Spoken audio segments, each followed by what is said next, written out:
guys! Yes, good afternoon na kasi kanina hindi tayo nakapag-walking kasi namalengke ako. Napunta muna ako ng palengke para meron tayong food para sa buong linggo. So, hindi na kami nakalakad kanina ni Dong. So, mamayang hapon na lang tayo maglalakad. At ngayon naman, magluluto na tayo ng ating lunch and dinner na rin to natin. So, magluluto tayo ng ginataang langka kasi palengke na ako for the whole week. Sana umabot siya ng pang 2 linggo. Ayan, bumili ko ng isda, gulay, at saka ng, yung manok kasi sa palengke ko na binili. At saka ng pork, buto-buto. So, gusto ko kasi may nilagang parati. So, yun, magluluto na tayo. Samahan niyo ako guys. Tara, magluto na tayo. Let's go! Ayan, habang pinapainit natin yung gata, pakita ko lang sa inyo yung mga ingredients na gagamitin natin. Ayan, meron ako rito hipon. Ayan, binili ko siya kanina sa palengke. Tapos magpipirito tayo ng tilapia. Ayan, binabad ko na siya sa salt and seasoning. Ayan. Ayan, meron tayong bawang, luya, siling haba, or siling panigang, at saka sibuyas. Ayan. So, syempre, ang ating main ingredients. Ayan, ang ating langka. Ayan, nilinis ko na siya. Tinanggal ko yung matitigas na parte. So, ayan, magluluto na tayo. Ito na yung ating gata. Isang nyog lang yan kasi half kilo lang yung binili ko na gulay. So, isang nyog lang. So, ako na yung nagpiga niyan kasi 2 nyog ang allowed nila para sila na yung magpipiga. Pero, kasi hindi ko gusto yung tubig na ginagamit nila, hindi ko alam kung malinis yun o hindi. So, kaya ako na lang yung nagpiga ng aking gata. So, ngayon, ayan, pinaiinitan ko na yung gata, magluluto na tayo. So, huwag na tayong magdaldal dito. So, tara, magluto na tayo. Let's go!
Ayan, magandang hapon guys. Tapos na kami kumain kanina. Hindi ko na sinabi sa inyo. Pagkaluto ko, then kumain na kami.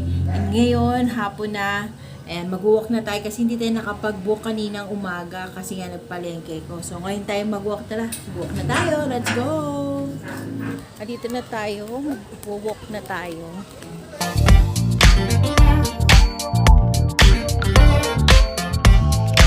Ayan, naglalakad na tayo. Pinutol ko muna doon kasi si Penoy Balot ang aga-aga naman. So, ayan, mag-walk muna tayo. Mainit pa pero tama lang yung init. Hindi siya masakit sa balat. So, walking muna tayo guys.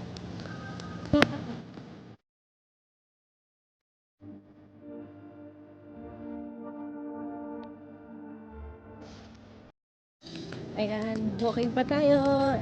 2nd Street.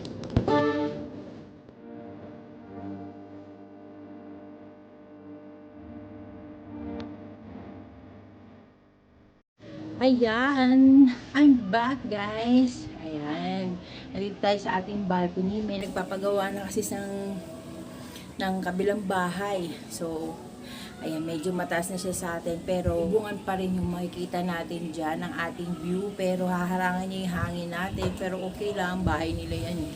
Wala naman tayo magagawa. So, ayan, tapos na tayo maglakad. Nakauwi na tayo. Nagsaing lang ako sandali. Si Rick naliligo na siya sa taas. So, ayan, mag-e-end na tayo ng ating vlog for today. Ayan, kung hindi ka pa naman nakakapag-subscribe sa aking YouTube channel, abay, ano pang hinihintay mo guys? Mag-subscribe ka na sa aking YouTube channel at i-hit ang bell notification para lagi kang updated once na meron akong bagong upload. Ayan, so hanggang dito na lang guys. Please subscribe, like, and share ang ating vlog. Thank you for watching guys. Keep safe everyone. God bless. Bye!